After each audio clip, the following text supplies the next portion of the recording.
A gente começa o nosso jornal falando que o ministro da Agricultura, Carlos Fávaro, participa neste momento de audiência pública no Senado para falar sobre as ações de controle da gripe aviária.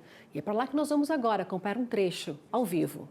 Fávaro, de vir aqui para dizer a Vossa Excelência que a rapidez com que foi tomada as providências, hora nenhuma, Fávaro, escondeu-se nada. E vou passar para a Vossa Excelência a fala de um dos maiores produtores de frango do nosso país, que é de Goiás, Sr. José Garrote, da São Salvador Alimentos.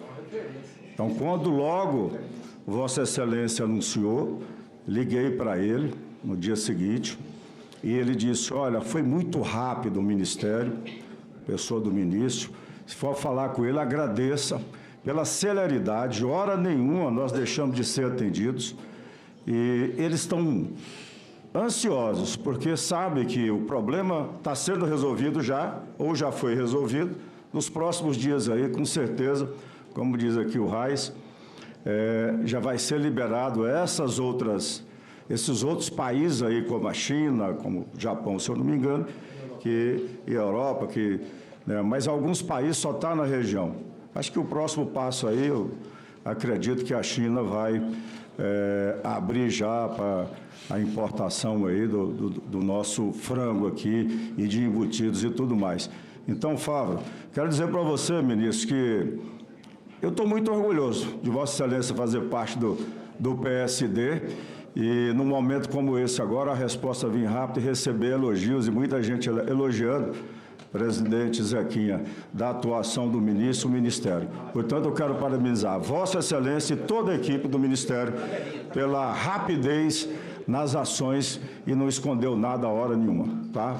Parabéns, mais uma vez. Obrigado, senador Vanderlan.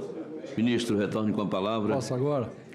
Tá bom, então vou começar do fim para o começo, voltar então no tema da gripe aviária. Muito obrigado também, querido amigo Vanderlan, a todos os ministros, os senadores que já se pronunciaram, o Mourão e também o Reis, pelo apoio neste momento. E um ponto que gostaria também, talvez, complementar aquilo que eu já disse, com relação às restrições de mercado, é que talvez a gente deva olhar e propagar pelo lado positivo, pelo copo cheio. Dos 160 países que compram carne de frango do Brasil, 128 está aberto, não mexeu em nada, nem o Rio Grande do Sul está restrito. Nem o Rio Grande do Sul.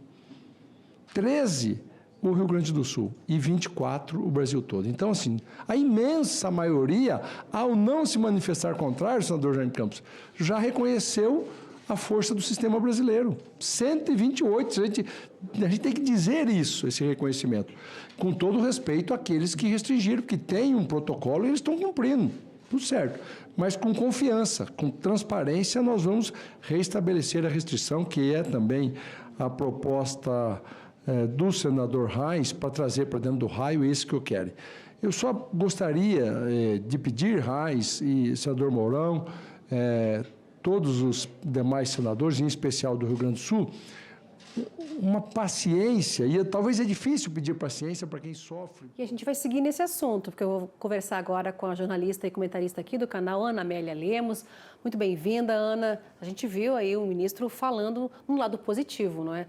135 países, 128 países abertos aí, né, em relação à compra da carne. Porque são 160 menos aqueles 15 ou 17 países que fizeram a suspensão temporária, umas apenas restritas, excetuando o Rio Grande do Sul, onde houve o foco, as outras também recebendo. Alguns países admitiram receber de outros estados brasileiros não contaminados pela gripe aviária. Agora aconteceu esse episódio em Minas Gerais, de aves não comerciais, de criatórios não comerciais, né? Ornamentais. Então, isso também está de fácil controle e o próprio governo do estado, com apoio sanitário do Ministério da Agricultura, decretou situação de emergência. Eu acho que isso é uma atitude de prudência, de prevenção, atenção e precaução. Isso também mostra para os importadores exatamente o cuidado e a responsabilidade em relação aos protocolos sanitários que foram até agora cumpridos rigorosamente, o que dá ao Brasil esse status relevante de um dos maiores fornecedores de proteína animal do mundo. Então, é muito importante esse diálogo. O ministro estava, quando nós suspendemos a fala do ministro, ele estava fazendo uma referência ao Rio Grande do Sul e pedindo exatamente aos parlamentares que representam o Estado a questão de uma certa paciência em relação a outro tema, não apenas a essa questão, mas a um tema relacionado à renegociação das dívidas, porque elas se agravaram para a região do nosso Estado, seu e meu também, Simone,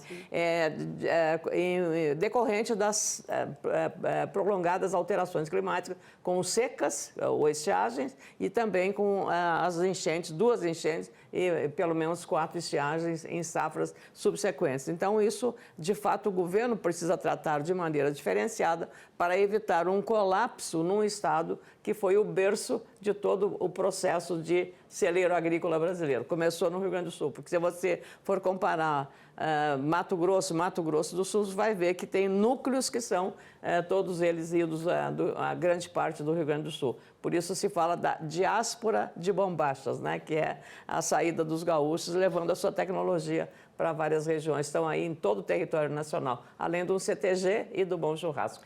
Pois é, né, o ministro segue em audiência pública sobre a gripe aviária. Não é? A gente vai conversar aqui, daqui a pouco a gente volta para ver o que o ministro está respondendo aos parlamentares. Né, Ana, ele colocando aí 13 países fechados para compra do Rio Grande do Sul, 24 no Brasil todo, enaltecendo esse trabalho rápido, essa transparência rápida, né, que aconteceu aí em relação à gripe aviária. E agora, Ana, o governo de Minas Gerais, ele confirmou que foi detectado hoje, né, como você já comentou, um caso, então, viu, gente, de gripe aviária, né, na cidade de Mateus Leme, na região metropolitana de Belo Horizonte. O foco, ele foi identificado em aves ornamentais, aquelas criadas, né, em sítios, né, em sítio, né, da região. São 2 gansos, viu? Uma de espécie de o cisne negro, né, silvestre. Após o registro, o Estado decretou, então, situação de emergência sanitária animal. A gente vê aí esses casos avançando, né, Ana, mas não em granja comercial. É bom a gente colocar bem isso, isolado, né? É isolado. E caso isolado que continua, ficou só no Rio Grande do Sul, não é? Porque até o de Santa Catarina ele foi descartado, né, Ana? O governador, até o Jorginho Melo, fez uma postagem dando exatamente a posição de qualidade de excelência sanitária de Santa Catarina, que mesmo ali próxima do Rio Grande do Sul, ela conseguiu manter o seu status sanitário de zona livre de qualquer questão relacionada à gripe aviária.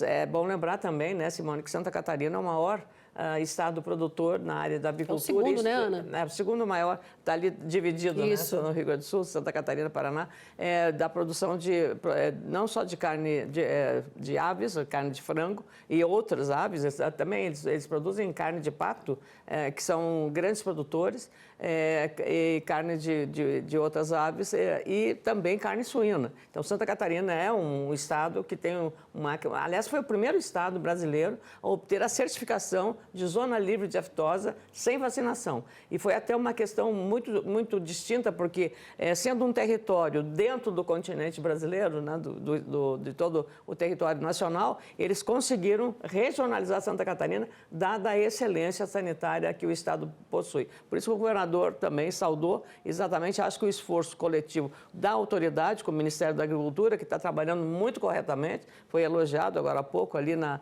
abertura na continuidade da sessão no Senado Federal, na Comissão de Agricultura, exatamente pela rapidez, pela transparência, pela responsabilidade e eu diria assim, pela compartilhamento com o setor privado. Porque não adianta o governo fazer uma parte se ele não tem um diálogo aberto com o setor privado. Não, a BPA, com o Ricardo Santin, que agora estava na nossa Band News falando, explicando sobre o episódio de Minas Gerais, também essa interlocução direta com a Asgav, no Rio Grande do Sul, onde começou esse problema, e isso aí, esse diálogo também, não só do ponto de vista do governo federal, que é o grande responsável para seguir a política sanitária, mas o Estado e o município também. E também os municípios do entorno, porque lá foi feito um cinturão sanitário para exatamente erradicar e eliminar todos os riscos de contágio ou de disseminação da doença. Por isso, esse controle e essa situação sanitária é bastante destacada, não só pelo ministro, mas também pelos nossos importadores. Ana, vamos voltar novamente a assistir um trechinho aí da audiência pública, o ministro Carlos Favaro falando. Levar até o presidente da República para que a gente possa atender a necessidade premente e, da minha parte, reconhecida como necessária para o Rio Grande do Sul. Me comprometo, assim, ainda hoje, de novo, falar com a Haddad, falar com Simone, se já encontraram o caminho técnico para a gestação orçamentária. Fala de alguma coisa em torno de 136 milhões, que é o que precisa ajustar. 116 ou 136? Para que possa, então, não ter nenhum descasamento orçamentário e possa, com totalidade, cumprir isso. Estão fazendo esse ajuste técnico, mas eu posso adiantar a vocês que há um empenho. Domingo, eu falando com o ministro Haddad, ele falou: Favaro, amanhã me dedico a isso. Aí eu não liguei até agora para ele, foi segunda-feira, ele pediu o dia de ontem, vou ligar, e aí eu reporto principalmente aos nossos 2 senadores do Rio Grande do Sul, para que a gente possa levar a boa notícia momentânea da prorrogação, mas já a notícia de que o grupo de trabalho pequeno começa a esboçar propostas estruturantes que serão compartilhadas e aprimoradas com a participação de vocês. Muito bem, ministro. Obrigado. Vamos seguir. Senador Chico Rodrigues. Em seguida, senador... Seguindo aqui, Ana, Rio Grande do Sul. O Brasil inteiro lá, O senador Chico Rodrigues E o ministro falando mais uma vez desse empenho, para resolver essa questão aí em relação à prorrogação, dessa dívida, porque de um lado a gente viu também o governador do Rio Grande do Sul, Eduardo Leite, aqui, também conversando com o ministro, tem o Conselho Monetário Nacional que deveria ter colocado na pauta esse assunto, não colocou, mas o ministro falando novamente, nesse empenho, Ana? Ali, Simone, tem um aspecto é o seguinte: tratar as questões individualmente, caso a caso, ou tratar coletivamente. Essa é a grande, digamos, a engenharia orçamentária e também contábil e política também a ser feita. Então, por isso que o Ministério da Fazenda, agora em Estado, e o próprio governo Lula, afinal, é um Estado que tem uma presença forte do partido do presidente, e o ex-ministro Paulo Pimenta está sendo cobrado lá, ele que saiu do Ministério da Representação, que cuidava da questão da enchente do ano passado, ele está ouvindo as queixas permanentes dos produtores rurais, com manifestações e protestos com as máquinas nas ruas de várias cidades. Então, isso também está pesando para que o governo apresse uma solução para evitar um prejuízo maior do ponto de vista político eleitoral, porque a eleição 2026 já está chegando perto, Simone? Então, esse aspecto está pesando e o ministro Haddad agora tem que fazer uma ginástica, porque com a derrubada do IOF, que era a forma de arrecadar mais para fazer caixa, para melhorar o equilíbrio do caixa, desse equilíbrio fiscal, ele agora vai ter que fazer uma ginástica maior para atender também essa demanda. Há muita gente, eu acho que se vigar seria bom para resolver vários problemas, taxar as BETs, as famosas BETs. Aí seria bom, não afeta o setor produtivo, não afeta nenhum setor e trata digamos, cobrar tributos de um setor que vem não ajudando, mas vem criando sérios problemas para a economia brasileira, com endividamento de famílias que usam o dinheiro, inclusive, do Bolsa Família para fazer essas apostas. A gente vai falar daqui a pouco novamente em relação ao IOF, mas antes, para a gente continuar na pauta aqui do Senado, também no Senado, a ministra do Meio Ambiente, Ana? A ministra do Meio Ambiente, Marina Silva, abandonou a Comissão de Infraestrutura hoje, terça-feira, após um bate-boca com os senadores. Ministra Marina Silva discutia, então, com os parlamentares sobre a pavimentação da BR-319, estrada federal que liga, então, Porto Velho a Manaus. A ministra deixou a sessão depois que o líder do PSDB, senador Plínio Valério, disse que Marina Silva não merecia respeito enquanto ministra. Vamos ver, então, um trechinho dessa discussão. Que bom reencontrá-la. E ao olhar para a senhora, eu estou vendo uma ministra, eu não estou falando com a mulher. Eu estou falando com a ministra.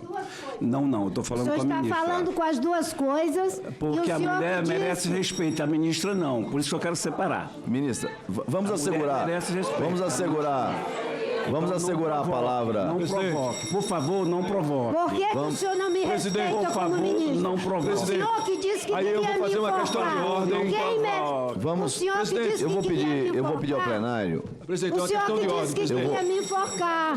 Não é vitimizar, não. Foi o senhor que disse que queria me enforcar. Presidente, Continuando aqui, Ana, ainda nessa sessão aí, a ministra Marina Silva e o senador Marcos Rogério, que presidia então a comissão, também discutiram. Marina afirmou que ter se sentido então ofendida e questionou a condução dos trabalhos. E Marcos Rogério disse que Marina Silva deveria se pôr no seu lugar. A ministra rebateu dizendo que não é uma mulher submissa. Vamos ouvir esse trecho. Me respeite, ministra. Eu estou lhe respeitando. Me respeite. O senhor que tem que Senhor falar. presidente, me respeite, ministra. Me respeite. Você ponha no teu lugar. Vossa Excelência tem a palavra. Isso, presidente! Vossa Excelência, não venha me chamar. Não venha. Ministra de Estado. Que desrespeito Ministra de é esse Estado. com a ministra? Não, Vossa Excelência está me Que chamando. absurdo! Vossa Excelência está atribuindo a esse absurdo! presidente como sexista. Não sou sexista. Absurdo!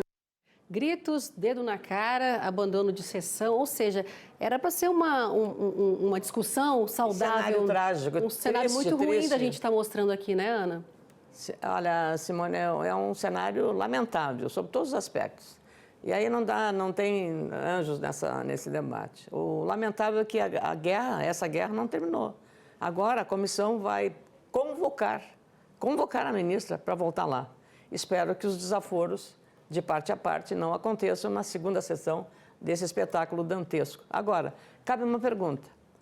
Por que nenhum representante do governo que ali estava, ela faz parte de um governo e tem líderes importantes, líderes do governo no Senado, não levantaram para, em nome do governo, fazer uma defesa do papel da ministra naquelas questões que, evidentemente, democraticamente, ela poderia apresentar, embora a maioria daquela comissão não concordasse.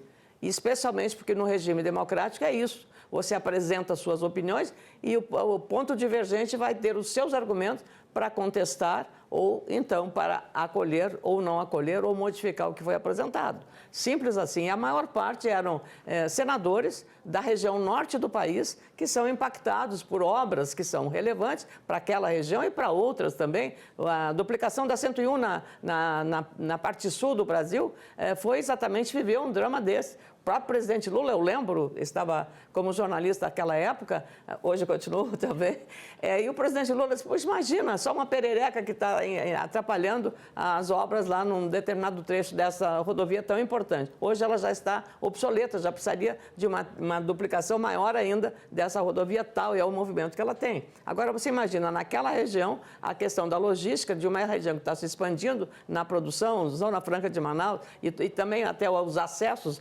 da região produtora, como é o caso do Mato Grosso, para os portos da região norte, então tudo isso impacta. Agora, há um tom para se fazer isso, há um tom do respeito. Eu não concordo nada do que disse a ministra, mas eu tenho o dever de respeitar, não porque é mulher só, mas porque ela é uma ministra, tem um cargo no governo, e os senadores estão lá também para desempenhar uma função em nome dos eleitores. É bom perguntar, será que os eleitores dos senadores que se manifestaram dessa forma estão satisfeitos com a representação? Também tem que consultar a essa população, mas que foi uma cena lamentável sob todos os aspectos, foi simplesmente lamentável. Todas as partes, os senadores, a ministra e o próprio governo, que lavou as mãos e saiu de fininho e não fez a defesa da ministra. Faltou decoro aí, não é, Ana? Seguindo, olha só, vamos voltar no IOF, que é a Confederação da Agricultura e Pecuária do Brasil, né, e também outras entidades que representam os setores do comércio, da indústria, recorreram, viu, Ana, ao Congresso para evitar o aumento, então, do IOF, Imposto sobre Operações Financeiras. Em manifesto conjunto, então, as organizações pedem que os parlamentares avaliem a anulação do decreto do governo que, segundo o texto, gera imprevisibilidade e aumenta os custos de produção no país. O documento reforça a pressão do setor privado e de parlamentares da oposição sobre o presidente da Câmara dos Deputados, Hugo Mota, para colocar, então, em votação um decreto legislativo que anule a medida do governo federal. A gente seguindo aqui, né, porque a Frente Parlamentar do Agro também, não é, Ana Amélia, se manifestou, então, de forma contrária ao aumento do IOF. Também se manifestou, né, gente? O repórter Pedro Costa chega com as informações. Esse decreto aí do governo federal trouxe uma insatisfação de diversos setores da nossa economia e não seria diferente no agronegócio, né? A Frente Parlamentar da Agropecuária emitiu uma nota hoje criticando, né, essa decisão e pedindo que, então, o parlamento reforce a questão de que o Brasil não precisa de mais impostos, né? O decreto, de acordo com as informações da própria FPA, ele eleva significativamente a alíquota do IOF sobre crédito, câmbio, investimentos e até a previdência privada.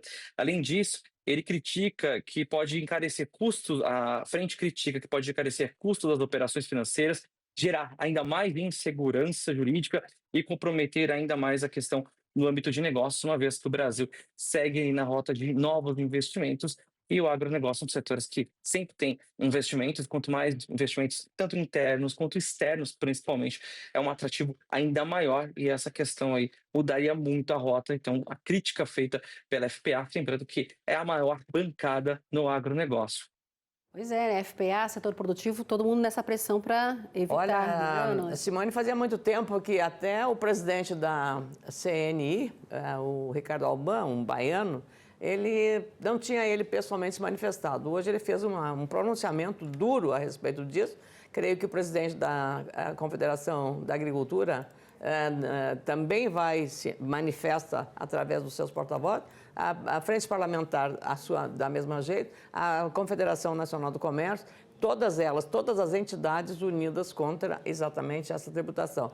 Foi já repetido que é insegurança jurídica, é um aumento de uma carga tributária já insuportável. Agora, acho também, aí vai novamente uma crítica ao comportamento do Congresso. O presidente da Câmara, Hugo Mota, ele disse que o governo não deve encaminhar solicitações de aumento de impostos de carga tributária, deve cortar gastos. Parabéns, presidente, é exatamente isso. Então, para o senhor também vale a mesma receita. Quem sabe não aprovar e não encaminhar aquele aumento de mais 18 deputados, não encaminhar também agora, a hora inoportuna de tanta escassez e tanta falta de equilíbrio fiscal, o aumento dos servidores concursados da Câmara dos Deputados. E mais, uma transparência maior no chamado orçamento secreto, que trata exatamente das emendas parlamentares. Seria uma boa demonstração também da atitude responsável da Câmara dos Deputados em relação a um tema que toda a sociedade paga e toda a sociedade fica acompanhando. Então, seria muito prudente que também isso, o presidente da Câmara, tivesse essa atitude de responsabilidade fiscal. Pois é, aí em relação à votação desse decreto, né, legislativo para anular essa medida do governo federal, você acredita que isso vai ganhar força mediante esses manifestos chegando aí do setor privado? Sem dúvida, sem dúvida. O próprio mercado financeiro está em cima dessa matéria. E você viu nessa decisão, Simone acompanhou, uma questão incrível, quer dizer, está se repetindo isso. O ministro da Fazenda toma uma decisão, não consulta o presidente do Banco Central, que é a autoridade monetária, e também o Comitê de Política Monetária, e o presidente da República parece que foi avisado de que isso ia ser tomado, essa medida. Resultado, politicamente um desastre, e o presidente Lula, que está de olho nas eleições do ano que vem, evidentemente mandou puxar o freio e acabar com a brincadeira, porque isso ia comprometer muito exatamente as condições da candidatura dele à sucessão presidencial ou à reeleição. Então, as coisas voltaram a estaca zero e agora tem que encontrar um caminho. E o melhor caminho, de novo, o governo parece que não entende, é passar a tesoura nos gastos que são desnecessários. E como tem gasto desnecessário, minha cara Simone? Tá certo, Ana Amélia Lemos, obrigada pela análise aqui de hoje, terça-feira. Eu te aguardo na quinta-feira. Imagina na quinta como é que vai ser. Na quinta eu virei de Porto Alegre. Vai vir? Tá certo, então. Obrigada, Ana. Boa tarde para você. Eu sigo aqui falando.